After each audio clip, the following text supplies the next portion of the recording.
Teruntuk teman-temanku yang masih memiliki kewajiban untuk pergi keluar rumah, mohon hati-hati, kesehatannya dijaga.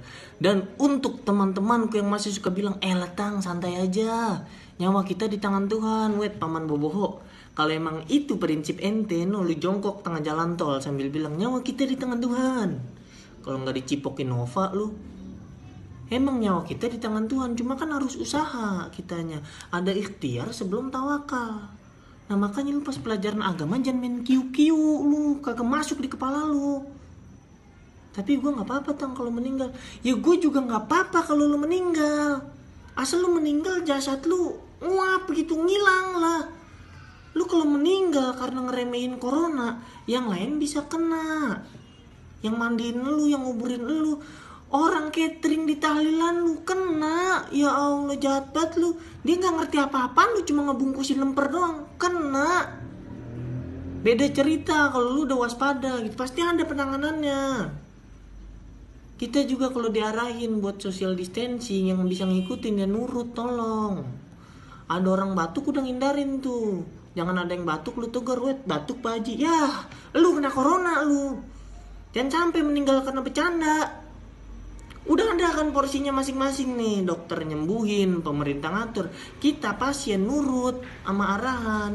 Lu kalau pasien bandel, dokter yang ngambek, kita sembuhnya gimana bos?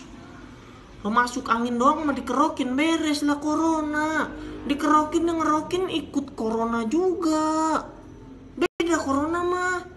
Biar kata gejalanya batuk-batuk nih, lu minumin obat batuknya bingung. Ya Allah, ini bukan job desk gue ini. Obat batuk yang kena corona tuh. Udah di rumah dulu, liburan nanti-nanti mah bisa. Lu gak ke mall sekarang tuh gak apa-apa. Itu mall gak bakal berubah jadi kantin, enggak.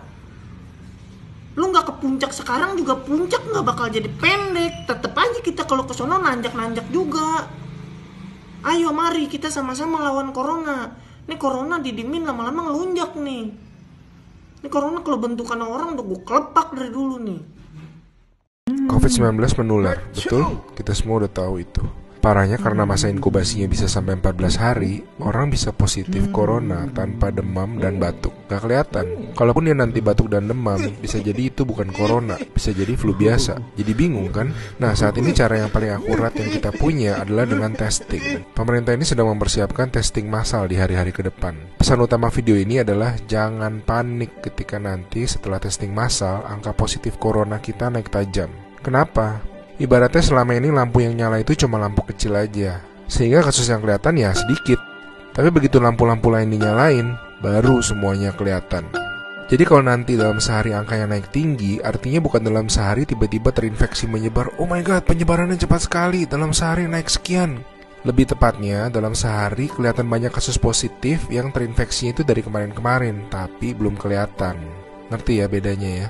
Pahit emang rasanya ngeliat fakta, tapi ini penting banget. Makin kelihatan, makin mereka bisa diisolasi sehingga nggak nularin ke orang-orang yang lebih banyak lagi. Korea Selatan tuh ngelawan COVID dengan cara ini. Mereka ngetes 300.000 orang dalam 7 minggu, sehingga mereka nemuin 8.000 orang yang langsung diisolasi, sehingga tidak menginfeksi khalayak yang lebih luas lagi. Kurva mereka langsung gepeng.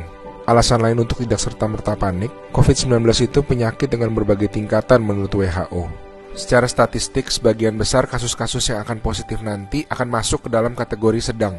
Dan secara statistik, kebanyakan bisa sembuh. Tetap berbahaya, tetap harus sangat waspada, tapi lengkapnya baca-baca jurnal resmi WHO ya. Di hari-hari ke depan kita akan lihat banyak orang positif corona, teman-teman kita, saudara-saudara kita. Tapi ingat, jangan jadi stigma. Corona itu bukan aib, dia bukan dosa, dia bukan kesalahan orang itu sendiri. Jadi kita tetap harus waspada, harus menjaga diri kita tidak terinfeksi. Kita malahan harus bantu mereka untuk jadi sembuh. Jadi akhirnya masif testing itu perlu, supaya yang sakit dan tercecer di sana-sini bisa diisolasi sehingga tidak menimbulkan lebih banyak orang yang terinfeksi. Pahit rasanya nanti ngeliat angka-angka ke depan, tapi ini langkah yang sebetulnya sangat positif.